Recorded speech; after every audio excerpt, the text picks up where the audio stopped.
Hey, it's been a while since I posted a YouTube video. If you're new to the channel, my name is Joseph, aka Joseph Inspiration, and I post a lot of content related to self-awareness and spirituality and everything in between that.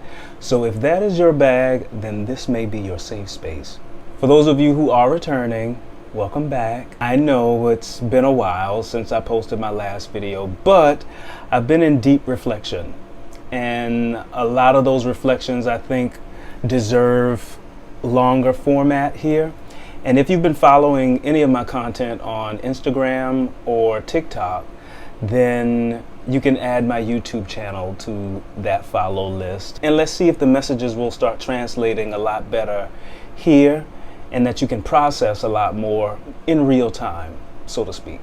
So at any given moment, if you decide that you want to subscribe, like, comment, share, contribute to the conversation, by all means do. This allows the message to expand and allow YouTube to say, okay, more people should be listening to this. So let's get started. Lately, I've been seeing a lot of 90s and early 2000s nostalgia everywhere. Like, people are rocking the butterfly clips, the crop tees, the cargo pants. I actually have on a whole early 2000s outfit right now. Flip phones are making a comeback on purpose. I'm seeing people sample Brandy and Ashanti on lo-fi trap beats. It's like the whole 106 in Park era just got repackaged into an Instagram filter. And even big brands are marketing their content with that grainy VHS filter. Even with the bootleg DVD menu, it's like every ad wants you to remember being dropped off at Blockbuster with $5 and a dream. And it's not just those of us who lived through it. People who weren't even born in that era are creating aesthetics around it. Dressing like the cast of A Different World, Martin, Living Single, Friends, quoting Mean Girls, Friday, and lip-syncing boy band songs like they dropped yesterday. But although a lot of this is nostalgic, I am very keen on pattern recognition. And so I started reflecting a lot deeper on the fact that this may not be as nostalgic as we might think it is. It's like a wave that keeps coming back around again. And I love when my curiosity pings me down rabbit holes that I didn't even know were rabbit holes. And so I started asking why, like anybody else or anything else. Why are we circling back to the same things? What's really underneath the nostalgia? As a 90s kid, I was already nostalgic about things that I've never experienced before, like oldies from the 60s, funk from the 70s, new wave from the 80s. If you've seen my Happily Ever After video, then you already know that I grew up in a very strict church household. Gospel music only, family-friendly movies only, and safe cartoons. Not The Simpsons, not King of the Hill, definitely not South Park. All of that was demonic. That's like bringing a Now That's What I Call Music CD into the house, creating spiritual warfare, and then the Wow gospel music albums fighting the battle. But if you're anything like me, you're never completely sheltered from the culture. You're just watching it through a window. You might not be able to participate, but your mind is soaking it all up. You notice the fashions, you notice the slang, the music videos playing in the barbershops and the salons, at school, at the mall. You admire it from a distance, but then you file it away, waiting for a moment that you might get to indulge. Quick disclaimer, if you are currently in a strict environment, this isn't your cue to break free overnight. This is just a nudge to ask better questions. The goal isn't to rebel to prove something. It's to get clear on what's actually true for you. That way, when it's time to make a different choice in your life, those choices come from discernment, not desperation. Okay? So, I was a church kid in the 90s, watching the culture unfold like a mixtape I wasn't allowed to listen to. But I still felt it. The hip-hop, R&B, soul music, the sitcom intros, the way music videos told whole cinematic stories. I was having a nostalgic experience in real time, and I didn't even know it. As I got older, I noticed that a lot of the nostalgia that I was having for previous generations, people were starting to have them for the 2000s and even sprinkles of the 2010s. And now in 2025, it's like the whole culture is on this 20-year rewind loop. where every 2 decades we repackage what we used to love and then call it retro. At first, I thought, this is just how memory works. You grow up, you look back, and everything feels golden. Like the music was better, the fashions were cooler, the movies were iconic, all the makings of nostalgia, right? But over time, I started to notice something different. Nostalgia is programming. Or let me say it like this, nostalgia is programmed. For example, the reason the 90s feels so sacred for a lot of us, specifically millennials, is because of how the story was delivered to us. The pacing, the packaging, the way the media released on purpose, with space for you to want it, to wait for it, and to wonder about it. That space created emotional weight, and that emotional weight created the memory. Think about it. Music used to drop on Tuesdays, shows came on once a week, albums weren't just released, they were rolled out. There was a build-up, a campaign, a countdown on the radio, an MTV, VH1, BET premiere. And if you missed it, that was it. You either caught it live or waited for the rerun, maybe. That delay and that distance sticks out in the mind. That is programming.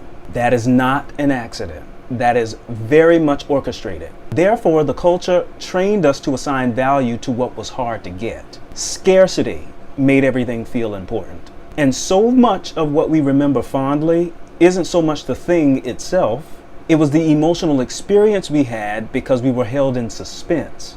We were kept away from it long enough to crave it. So when you look back with those lenses, you realize that the magic wasn't always the content. The magic was in the way accessibility was set up. Pick up what I'm putting down here. It was the hierarchical privilege, the hierarchical ladder of it all.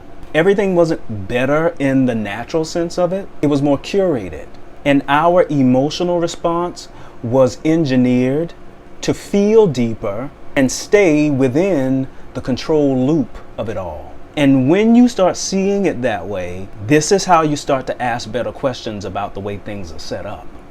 I remember spending hours in a music store trying to decide if I want to spend my hard-earned $15 on a gospel album. Even though, let's be honest, I was also side-eyeing the pop, the R&B, and the soul sections, wishing I could partake, wishing I can carry one of those albums home without the guilt and the shame that came with it. Here's a story that I've never really shared before publicly. I bought my first secular album at 15. I was part of a selected group of kids who were chosen for this out-of-state trip at school. And one of the stops, we stopped at a music store. And I bought the Mariah Carey Music Box album. And that wasn't even her newest album. It was already old at that point. But to me, I got to buy an album that I really wanted to indulge in. The problem was I had nowhere to hide that album once I got back home. So I think I either gave it away or I threw it away. The things we do when guilt and shame hover over us. Anyway, that's not what we're here to unpack in this video, but it does say something about the weight that we all carry around the things that we are not supposed to want. But anyway, back to the music store. I hadn't heard the album yet, just really the only 2 singles that were released from that album, which were, I think, Dream Lover and Hero, which were the only ones I was aware of. I think there was some other singles from that album. But anyway, I was just familiar with 2. So it's still kind of a safe option, but given my circumstance, if it's not Jesus Christ, then there's nothing safe about that. Anyway, there was no full album preview of the songs at the time, or even 100 reviews that you can look at online. You could only stream snippets of a couple of the songs on the album. So you stood there listening to the snippets, reading the track list, studying the artwork, trying to decode what the full album would sound like based on font choice and just the way everything was set up in the cover art. You hoped, you imagined, you made the purchase not just for the songs, but for the experience of trusting your instincts. Catch that. Overall, the decision felt spiritual. You were having an emotional experience in the purchasing. But looking back in retrospect, it was an emotional experience under controlled circumstances, systemic controlled circumstances. It was a scarcity-shaped ritual. You weren't just buying an album. You were buying meaning in a system that told you how, when, and what to desire. Scarcity isn't a glitch in the system. It is the system. It created the story that things held more value if they were harder to get. And that trained us to assign value on difficulty, delay, and distance. Let's unpack this in a way that you're going to get.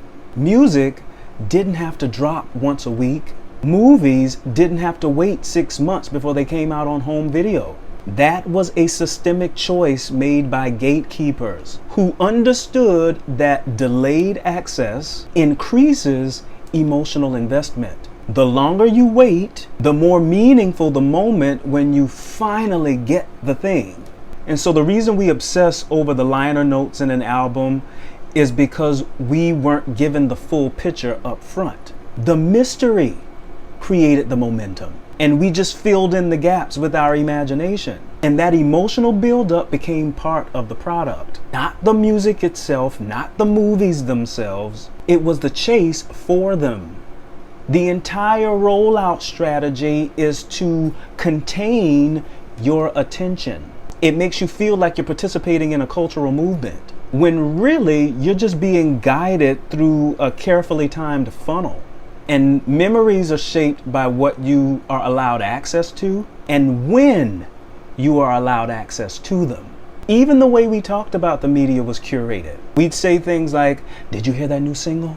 Did you see that movie last night? So and so is going on tour. Are you going?" Because if you didn't, you were out of the loop.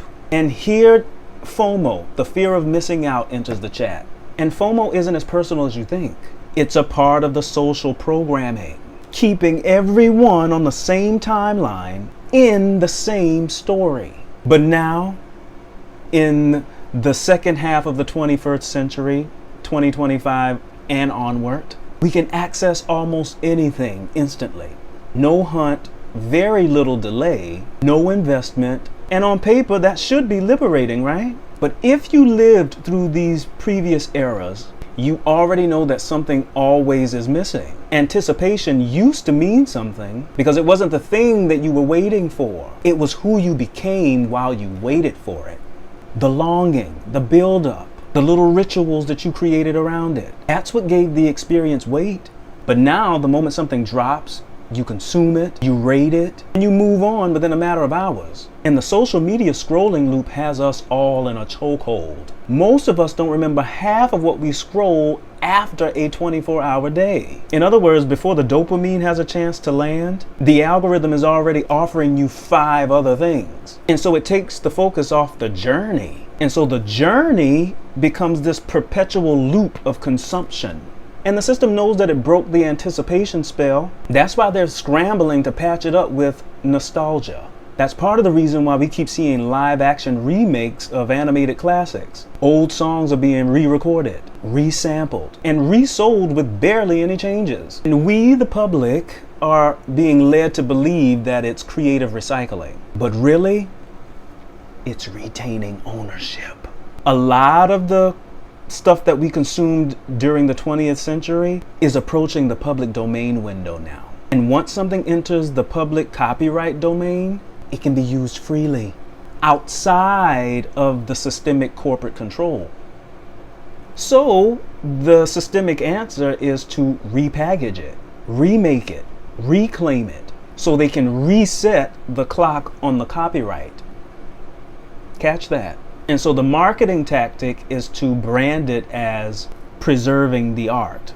But all it's doing is preserving leverage, preserving control, preserving dominance. And we feel that, even if many of us can't put words to that. So if you're watching this video and it's landing well for you, I'll be one of the first to bring words to this. And this is also the reason why many of you feel overwhelmed by the content and underwhelmed by the experience. Everything feels familiar, but nothing feels real because the loop is shifting in real time. We're no longer waiting because we have to wait. We're waiting because the systemic loop wants us to be in a perpetual state of living out the same archival stories, to keep everything contained, predictable, and most importantly, monetized. But this is the moment where you get to choose. Even when you don't feel like you have a choice in the matter, you can keep chasing the memories you didn't choose, looping through someone else's timeline, clinging to cultural comfort food that was designed to keep you predictable and passive, or you can start building new memories, ones that aren't algorithm approved, ones that don't need to go viral, that don't need to trend, or attach to a cinematic universe to matter. It's the memories that are rooted in real-time presence. Nostalgia doesn't have to be a systemic trap. It can be a clue, a social cue, a breadcrumb trail showing you what you longed for before you had words to express it. But that kind of reclamation can only happen when you are willing and ready to see the manipulative tactics behind the curated sweetness. To start asking yourself, why did I love that? Who gave it to me? And what did I lose in the process of consuming it? And most importantly, what kind of story do I want to live now? Now that I know how the old ones were written. Because once you see it, you can't unsee it. And once you feel how deep your attention runs, you stop giving it away for free. You know, maybe the 90s weren't as magical as we thought. Maybe none of the decades were as objectively magical as we thought. Maybe what felt magical was simply us. Our capacity to bring meaning to the scraps that we were constantly being fed. We were experts at turning scarcity into significance. So here's the invitation. What would happen if you aim that same depth of attention at the stories you choose now, at the art, the friendships, the relationships, and the projects that aren't being force-fed to you by an algorithm or a corporate release calendar? We all have a chance now to treat today's small, self-directed moments with the same reverence we gave to that rollout system. And when we do that, we give ourselves full permission to land on something new. If this breakdown resonated well with you, don't forget to like, comment, share, subscribe for more deep dives like this here on Joseph Inspiration TV. And drop in the comments below. Let me know which cultural myth, trend, or moment you'd love for me to unpack next. Your suggestions shape the conversations we're having here. And as I always say, in the meantime and in between time, be kind to yourselves, be gentle with yourselves, make the best of this right now moment and the right now moments to come.